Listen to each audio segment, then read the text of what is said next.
hard work, good strategies, persistence, dedication, and input from others. Where focus goes, energy flows. So focus your energy on continuous learning and stop wasting time thinking about looking smart. Build resistance, build vulnerability, build courageousness, and face adversity with a smile. Become comfortable with uncomfortable. You know, the only person that you need to prove anything to is you. Imperfect action trumps perfect inaction. Stop wasting time and get on with it. Failure is part of learning, so start learning by taking action.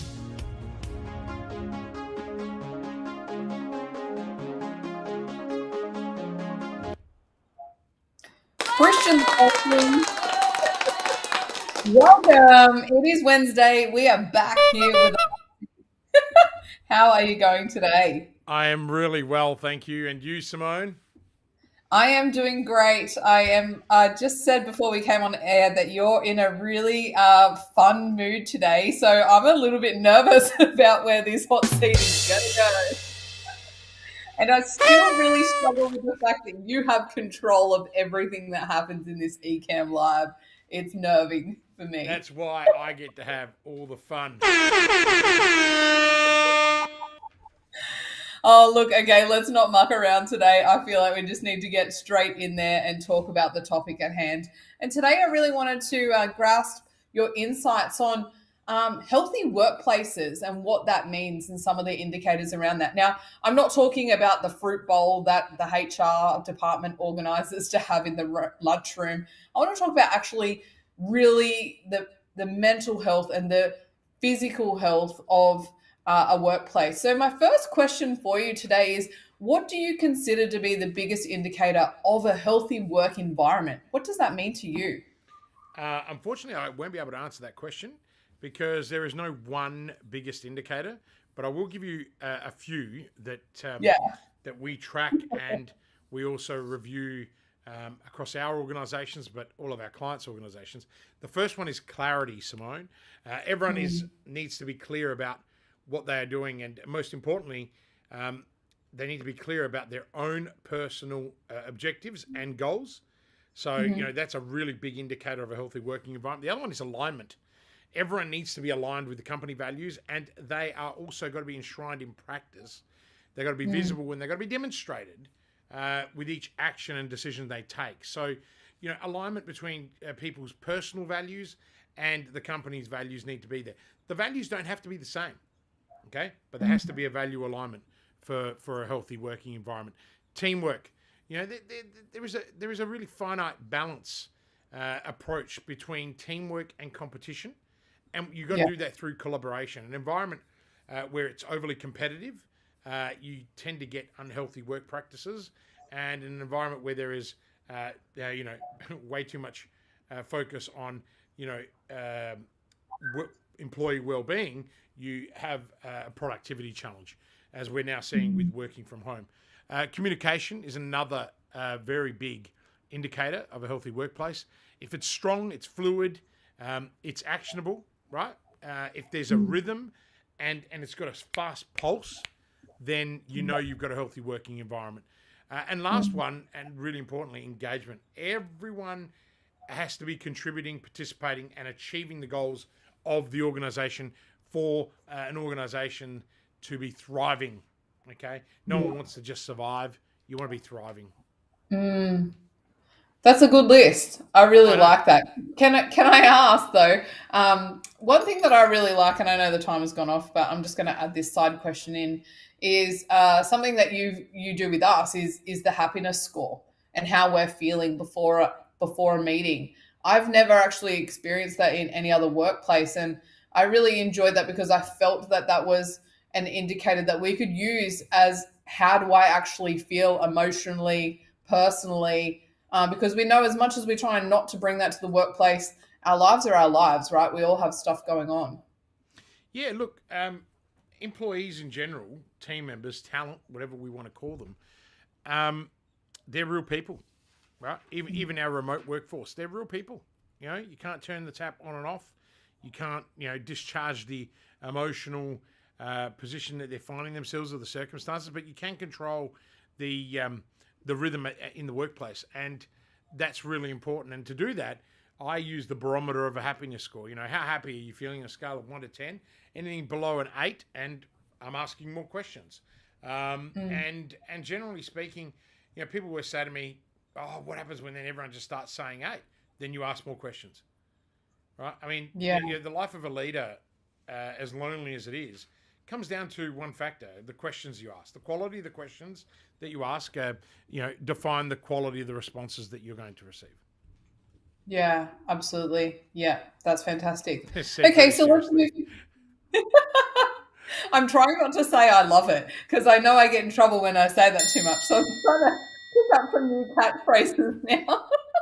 Okay, my second question is, what do you think contributes to a positive work culture?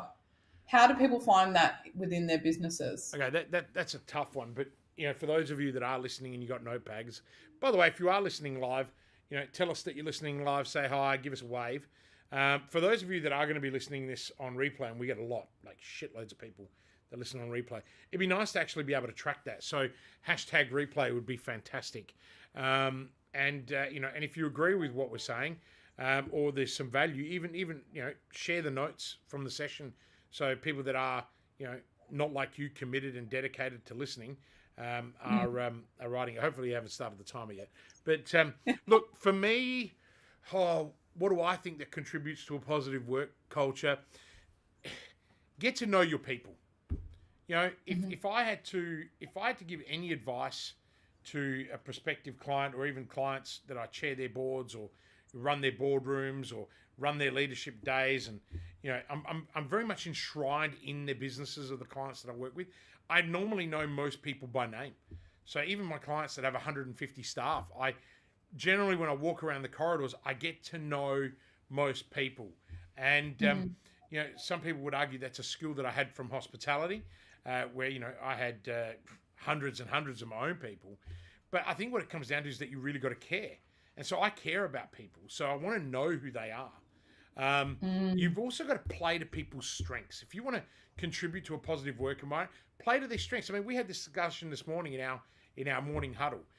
Really important, where I identified our key leadership team's strengths, and also where I've identified over the last 3 months their actual weaknesses, what's holding us back from being just a truly outstanding organization. And our organization is a combination of 5-6 companies, so it's not as easy as one business. But the other one is focus less on motivation. I say to employers, focus less on motivation and focus a hell of a lot more on de-hassling your people. Right? A lot of employers, we create so many boundaries, and we actually end up hassling our people to a point where they dislike working. Mate, people like working. Good people, A players love work. Okay? So that's really important. So what you got to do is you got to celebrate others and be creative. We've got some visitors in the background. We got to celebrate others and be creative.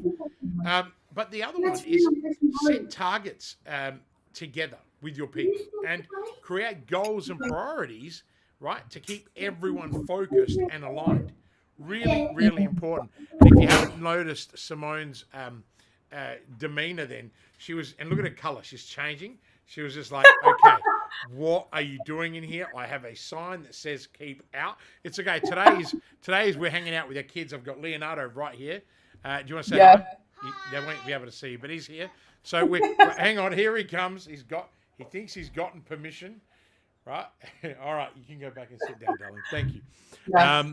But this is what it's like working in it's different, right? We're in different times now. Long gone are the days where we're all sitting in an office and we clock in and clock out and we go to our families. So it's interesting to see where we blend the lines in. Some people really don't want to show that personal side in their workplace. They want to keep that work life really separate. What are your thoughts on that, to people that want that hard line between who they are at work and who they are personally? I think that's a very lengthy conversation that has many opinions. I'm all about flexibility, as you know, because I want to attract the very best people, and the very best people, they don't slacken off. They do the work. So I don't have any fear around that. But, you know, a lot of my clients, it's taken me years to talk to them about 4-day working weeks in manufacturing, or, you know, trying to create, you know, a day a week for project managers to work from home, or even, you know, having, you know, senior, you know, medical staff working from home 1 day a week. I mean, because obviously I consult to a variety of industries, you know, but the rules of engagement are all the same. But look, Simone, the last one that's really important to contributing to a healthy work culture is very much around establishing psychological safety, right? Now, that is the belief that people won't be punished or humiliated for speaking up with ideas, questions, concerns, and even mistakes. Okay, so really powerful, really serious, you know, and I think that's so fundamentally important in business. You know, we've given it this fancy name of psychological safety, and, you know, and that's why I want to make sure that people understand what that is. And that is just by being able to make mistakes. And that's one of our values. You know, we encourage people to be brave, to be courageous, to stand up. You know, as Brene Brown says, you got to be prepared to stand up in the arena. You know, if you want to listen to something really cool, you know, Theodore Roosevelt's 1918 speech is one of the most powerful speeches in the world, you know, about the man in the arena. So anyway, that's where I think, you know, that's how you contribute to a positive culture. And have we lost you? Is that your camera doing funny things again? No. That's such important points to bring into it. And, you know, it is all about trust. There's a lot of trust that goes in there between the employer-employee relationship, or even your partnerships and all those sorts of things. It's having that vulnerability and the trust to step up when you need to, and also allow those around you to grow and excel as well, because sometimes it's easy just to keep on doing all the doing, and then not really bringing those people up with you, which is really cool. Absolutely. Yeah. All right, well, let's move into the next question, and I'm interested to see how this goes. Because you just did talk about motivation, but you said motivation is irrelevant. But my question to you is, what do you think fuels employee motivation? Again, I'm gonna say let's talk about de-hassling them rather than motivating them. But if you're going to do that, then let's just go to what do you mean by de-hassling? Are you talking about like micromanaging and that kind of stuff? Yeah, well, empowering. You got to empower people, right? You got to give them the should and shouldn'ts, and I think the key here is you got to enable people, right? You got to enable them to play to their strengths. You know, so motivating people, but then making them focus on all their weaknesses and giving them tasks that they're not good at is just dumbass. Right? Like, you know, and I see this a lot. I walk into organizations and I'm doing a preliminary audit, you know, to determine whether or not I can help them. And the first things that I see, I'm just like, wow, you really could like stop de-hassling people. And some of these companies do so many great activities like motivation and stuff. And then they just leave it all on the table by giving people whose core strengths are completely different and giving them tasks that are just, they hate doing them. So that's what I mean by that. So one is enabling technology, right? Don't just give people a whole bunch of tech to use and go, oh, look at all this new shiny stuff that we've got. This is amazing. It's going to be awesome. And then it actually, right, causes them not to want to use it because it's not enabling. It's actually inhibiting their ability to do their job. So use technology as an enabler, right? Not just as something to have. Look, and I said this earlier, people love working, right? Why? Because work, it delivers achievement and fulfillment, Simone. So, you know, you got to set people up for success and you got to empower them. Again, de-hassling them, not motivating them, right? The other big one is clear direction. And we had this recently, you know, when you raised, oh, look, I feel like we're going everywhere. And it was demotivating you, right? So we de-hassled you, didn't we? We got really clear. Congratulations, you know, as of the 1st of September, you are being fully appointed to as general manager of the group. You know, and that was because you brought awareness to the table and we were able to work through it. But that's what I mean, de-hassle you, right? And that's what I did, de-hassled you. It's made you flourish. You are, you're making significant changes to your side hustle, which when, you're going to park there so you can take up the bigger mantle in the company. And I know that that's going to help us thrive, right? So that's what fuels it. Was it money that drove you? No. That was the last thing we talked about. It wasn't even on the cards. Right? Yeah. The cards was all the other things. And this is what people don't understand, right?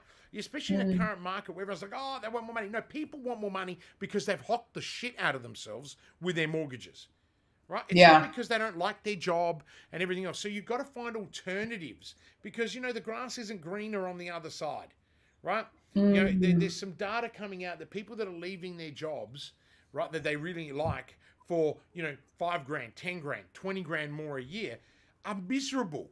Within 6 months, right? And they often leave. So I think the stats are something like 75% or something of those people then leave that job and go to a job that pays them less money. Wow, that's huge. And apparently it takes 2 years for people to get that equilibrium back. This is scary shit, okay? So then it brings me to work-life balance, right? Does that even exist? That's a whole conversation in itself. Look, work-life balance does exist, but it exists in forms that people don't understand. It's about flexibility. I let you work from home. Yeah. Right? I let you work from home. I have a choice where I would say no, but then it means I couldn't have you working for me because you live in New South Wales. Right? I live in South Australia. Now, yes, we have offices in 3 states, but the reality is we have offices in 3 states and 2 other countries, but the reality of it is, it's more about looking for flexibility and reward output, not attendance or working hours. That's how you develop work-life balance. None of this crap that, let's go and put, a sleeping pod in our office. Come on, man. I've been saying for 10 years that this stuff is just BS because I used to own a tech company, right? And I used to say to my partners, I'm not doing this shit. Like, I'll put a table tennis table in and I'll put a ping ball machine and those things for breaks and I'll have a breakout area and a staff room. But don't ask me to start putting in sleep pods and meditation rooms and yoga rooms and all this stuff because I want productivity. I want output, right? Yeah. But if you are exceptionally brilliant at what you do and you can do what everybody else takes 8 hours to do and you can do it in 4, that's work-life balance. I pay you for 8, you go home after 4. Right? Simple. Yeah, and we've got arrangements like that in our organizations, and I've set it up for other clients. We've got 5-10x returns for clients who have become more productive and more efficient. And the other thing that truly motivates us, 2 more things, 2 things that really inspire action. One of them is other A players. If you build a team of A players in your organization, they will all drive each other. They'll motivate each other. They'll become more, valuable to one another. But more importantly, the last thing, transformational leadership, right? If you are a business owner and you are not a great communicator and you are, you lack direction, even though you might have a good business, you've got an opportunity to thrive. Then pick up the phone and call Simone, right? Because we're on the hunt for 10 more brilliant people to join our mastermind now. Right, we're opening the door to 10 more people. And that's for you. If you're one of those people that's been sitting on the fence that wants support, wants help, wants to grow, wants to become a transformational leader, wants to set up a positive workplace. I wasn't trying to do a pitch here, but this shit actually pisses me off. Right? I look at people and I look at so many amazing people and they're working with stupid coaches. Right? Yeah. Not advisors. They're working with stupid coaches or they're listening to their accountant, right? About growth and stability. They're risk-averse people, right? They're financial bean counters. They're great at that, right? Yeah. Okay? But I sit down and I go, you're paying people. And some people say to me, I'm a Christian. In the past, you've been unattainable. Yes. One-on-one, I'm really reserved for very high-end work, right? Because there's not enough hours in a week. But our mastermind, which is, like working with me one-on-one almost, okay, because the amount of contact that we have with people is now within reach of every single business.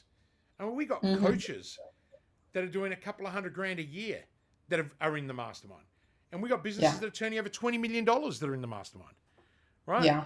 And this is a very clear message to anyone listening, right? Like now is your chance, right? If you know, I've been saying for a year and a half, there is no recession coming unless the government forces one to one. Well, the Reserve Bank today didn't lift interest rates, okay? And because the data they've been getting says inflation within the next 18 months is going to come back down to the 2 to 3% they want it to be. Okay? Yeah. Because we've been getting told a whole bunch of random crap. Okay? So that means mortgages are going to stabilize, cost of living, house prices aren't going to collapse or drop, right? Like, get over it, people. Stop listening to the fear. You want to be around people that succeed, the people that grow, people that have the intel and the information, then you got to come and work with us, right? Because one of the luxuries that I have being chairman of some very big companies is I get a lot of economic data. And this is why people are like, where do you get off making these statements? I said, here you go. Here's the economic data. And I've got data from people. Yes. And then people are like, what? I'm like, yeah, of course. We pay a lot of money for that data. Right? So it doesn't matter where you are, in whether you're a little business or big business, that's information you can't afford to buy.